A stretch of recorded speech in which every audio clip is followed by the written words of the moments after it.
पुण्यातल्या वैष्णवी हगवणे प्रकरणानंतर महाराष्ट्र हादरून गेला होता।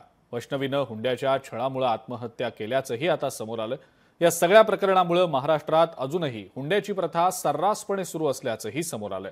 त्यातच आता मुलाच्या आर्थिक क्षमतेवर हुंडा मागितला जातो आणि त्याचप्रमाणे त्याच्या हुद्द्यानुसारही हुंड्याची मागणी केली जाते। तेच हुंड्याचं रेट कार्ड लोकशाही मराठीच्या हाती लागलंय। पाहूयात त्याच संदर्भातला हा एक स्पेशल रिपोर्ट।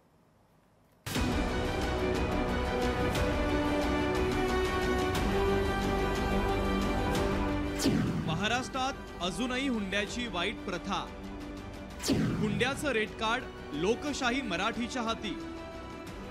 पुरोगामी महाराष्ट्रात हुंड्याचा बाजार। पुण्यातील वैष्णवी हगवणे आत्महत्या प्रकरणानंतर हुंड्याचा मुद्दा पुन्हा एकदा ऐरणीवर आला। आजही महाराष्ट्रात हुंडा मागितला जातो आणि दिलाही जातोय। धक्कादायक म्हणजे मोठा हुंडा मागणारे हे उच्च शिक्षित आणि नोकरदार असल्याचं समोर आलंय।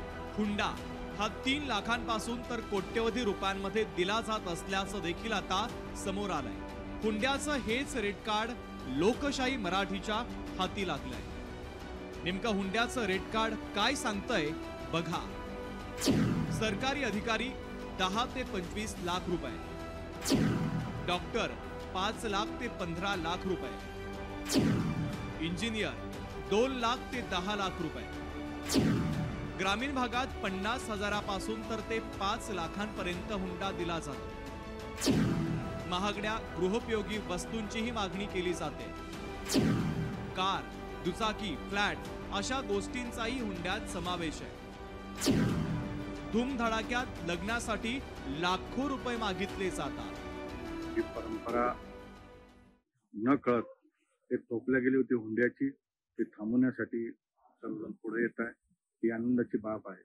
जमिनी विकून विवाह केला जातो त्यावेळेस ती वधू, तिच्यावर काय बितत असेल, त्या कुटुंबाची राख रांगोळी होती। हुंडा प्रक्रियेच्या विरोधात आपण सर्वजण एकत्र लढूया।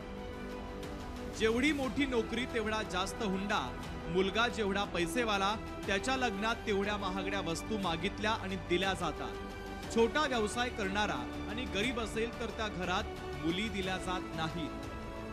ज्यांनी कोणी जर हुंडा मागण्याचा प्रयत्न केला त्या लोकांना सर्वप्रथम लाथा घालून घराच्या बाहेर हाकलून द्यावं आणि सर्व समाजांनी हे लक्षात घ्यायला पाहिजे की जे कोणी हुंडा मागते त्यांनी आपापल्या जातीमधून त्या लोकांना बहिष्कृत करायला पाहिजे, जेणेकरून कोणाचीही हिंमत झाली नाही पाहिजे हुंडा मागण्याला। आणि हुंडा मागून मुलीच्या आईवडिलाची पिळवणूक केली नाही गेली पाहिजे आणि मुलींचा छळसुद्धा थांबला पाहिजे। खरंच याची अंमलबजावणी होईल का? प्रत्येक मुलीच्या बापाला वाटतं की माझी मुलगी सुखात नांदावी, तिला पैशावाला नवरा मिळावा, माझ्या मुलीला कुठला त्रास होऊ नये, या भावनेपोटी याच्या आपुलकीपोटी प्रत्येक मुलीचा बाप हा हुंड्याला बळी पडतो। आणि या हुंडा बळी केसला सर्वात जबाबदार पहिले कोण असेल तो मुलीचा बापच जबाबदार आहे। एकूणच कायम आधुनिकतेची आणि पुरोगामित्वाची कास धरणाऱ्या महाराष्ट्रात आजही हुंड्यासारख्या वाईट प्रथा सर्रासपणे सुरू आहे। ही खरोखरच अत्यंत दुर्दैवाची गोष्ट आहे। हुंड्याचा क्रेज जो आहे तो मराठवाड्यासह राज्यभरातील काही ठिकाणी पाहायला मिळतो। मात्र एकीकडे अपेक्षा वाढते तर दुसरीकडे हुंडाही द्यावा लागतो। हुंडा जर बंद करायचं असेल तर दुसरीकडे अपेक्षा करणं सुद्धा कमी करावं लागेल, अन्यथा हुंडा बळीचे प्रकरण वाढतील आणि याचा मुलींना त्रास होईल। सचिन बडे, लोकशाही मराठी, छत्रपती संभाजीनगर। लोकशाही मराठी, ऐका, पहा, जागरूक रहा।